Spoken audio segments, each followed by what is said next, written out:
As with previous Labor Day sermons, let me start by quoting with words from the great labor anthem, Solidarity Forever. They have taken untold millions that they never toiled to earn, but without our brain and muscle, not a single wheel can turn. We can break their haughty power, gain our freedom when we learn that the union makes us strong. It is not just the union movement, which has been reviving and gaining a lot of much-needed support in the last several years, but also a cultural shift in our attitudes toward work during the pandemic that is causing us to consider what gaining our freedom might look like. Indeed, the rise of labor and the change in our attitudes influence each other, especially among younger workers. Rather than focus primarily on organized labor, this time I am going to discuss work itself. Earlier in the service, Daniel addressed the changes that have occurred in tech industry work culture. And in different ways, depending on the type of job or industry, our beliefs about work are shifting throughout our society. Unions ask, what makes work bearable and gives workers dignity? What is adequate compensation? What benefits and protections do we need? What working conditions will keep us safe and healthy? Yet, unions were not, for the most part, asking this key question any more than the rest of us. What is a good job? Throughout history, people have had to work in one form or another. It's how we get the goods and services we need or want. For this reason, most of us accept that we have to work for our own needs and for the common good. And quite a few of us, though not enough, have gained the privilege to work in jobs we generally want to do. But do we have to work the way we do? How we work is governed by the type of economic and political system we live within. Because all must interact within the system, this is true even if you are self-employed or work in a collectively owned business. It is true for professionals with advanced degrees and for minimum wage service jobs, for managers and for entry-level workers new on the job. And even if we question the injustices of our system, as many of us are starting to do as capitalism continues to lead us to the brink of extinction from climate change or nuclear war, or to barbarism at best, few of us, myself included, and I've been a socialist my entire adult life, have really questioned the nature of work itself. It is only when we experience major disruptions that most of us start to question what we have taken for granted.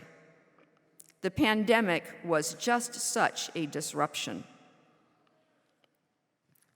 So what did we believe about work before the pandemic? Work is a place one goes to, usually for at least 40 hours a week, often a lot more. In return, you get paid, with pay being tied not to the extent your job meets societal needs, but to the degree of skill or education required, or by who typically does your job. For example, work usually done by women or people of color pays less than equivalently skilled jobs done mostly by men or white people. You have a schedule, which may or may not be regular, but you have to be there and on time whenever the schedule says, whether the tasks of the day require that or not. Once there, depending on the type of job, you may have to go to other places, but you don't go home or do other activities until your work hours are completed. While at work, you do whatever tasks you are told to do. Your choices as to how you do these tasks are very limited, especially if you are low paid or have little education. While at work, you have no First Amendment rights. If you're not in management or you are a member of a group marginalized or discriminated against, you are expected to express only positive emotions while at work, no matter how badly you are treated or whatever difficulties you are facing off the job. You are required to act as if all change is good, or at least inevitable, like it was God-given, not the decisions of fellow humans with more power. And perhaps above all, with rare exceptions fought for by activists, work is always the priority in life, above the needs of family, health, or anything else you might want to do instead. Sounds pretty awful, right? Not exactly freedom.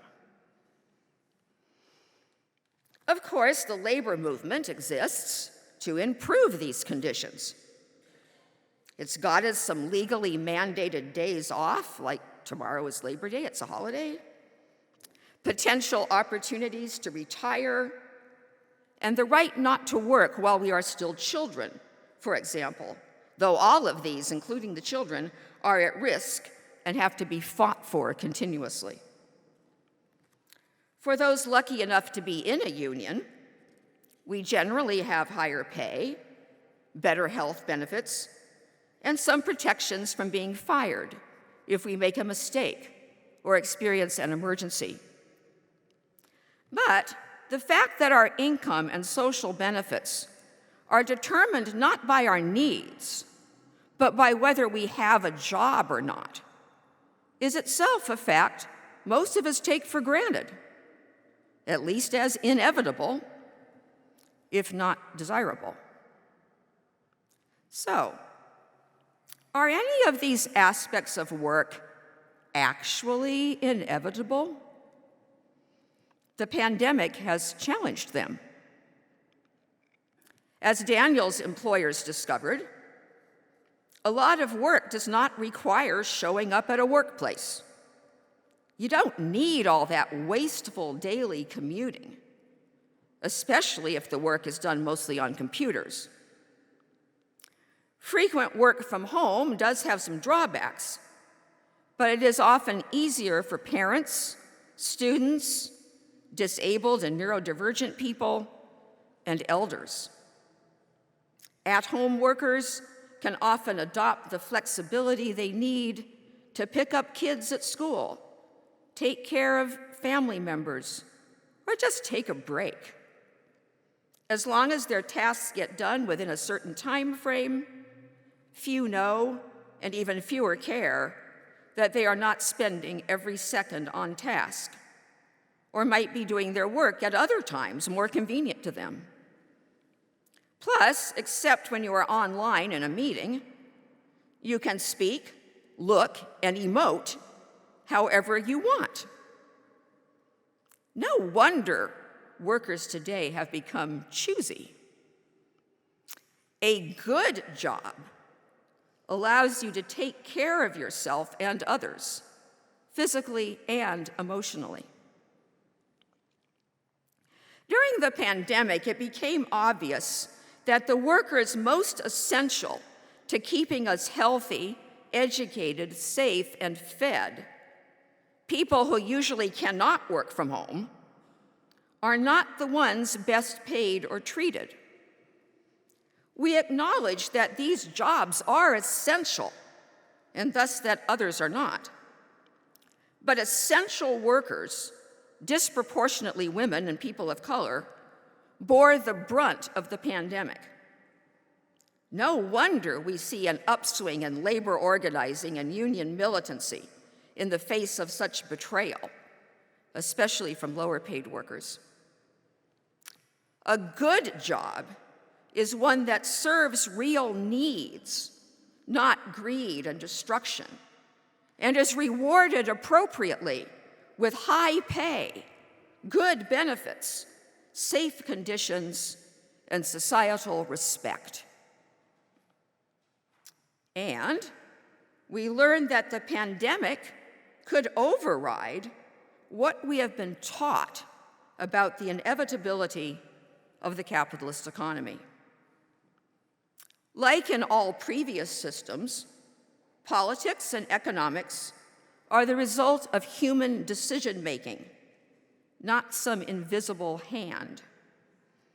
As imperfect as it was, and it was very imperfect, government came through with a very rapidly developed free vaccination program, moratoriums on eviction, and cash assistance, and not just for a few months, but for more than 2 years. Such speed, investment, and legal protections were all things we had been told weren't politically or economically viable until government officials decided they were. To the limited extent they did, we did better than we would have without these decisions. No wonder so many are questioning the self-proclaimed inevitability of capitalism. A good job is one where essential social services are not tied to one's employer. What we found out during the pandemic is that work as we knew it could and should be different. We know what a good job is. It allows you to take care of yourself and others, physically and emotionally. It serves real needs, not greed and destruction, and is rewarded appropriately with high pay, good benefits, safe conditions, and societal respect. Whatever it offers, it is not the primary source of essential social services that should be available to all. Let me cite just one anecdotal example of this cultural shift. At my very progressive, labor-based, nonprofit employer, we are in the process of negotiating our next union contract with the Communication Workers Union. Who demanded major improvements? Not me. Despite my now 50 years of socialist and labor activism, I had accepted the basic premises of what work looks like under capitalism. I am grateful to be in a job with greater flexibility and more benefits than I am used to. No, it was my youngest coworkers. Unlike me, they haven't spent a lifetime as workaholics guzzling the self-sacrificing, grin and bear it, Protestant work ethic poison that keeps us drunk on despair and keeps capitalism afloat. In the past, my goal as a union activist was to make awful jobs bearable. Their goal is good jobs. And when do we want them? Now. We gain our freedom when we learn that the union makes us strong. And what do we want? Freedom. With this new generation in the workforce, in the unions, in the streets, we are in good hands. And that's something to celebrate. this Labor Day. Thank you.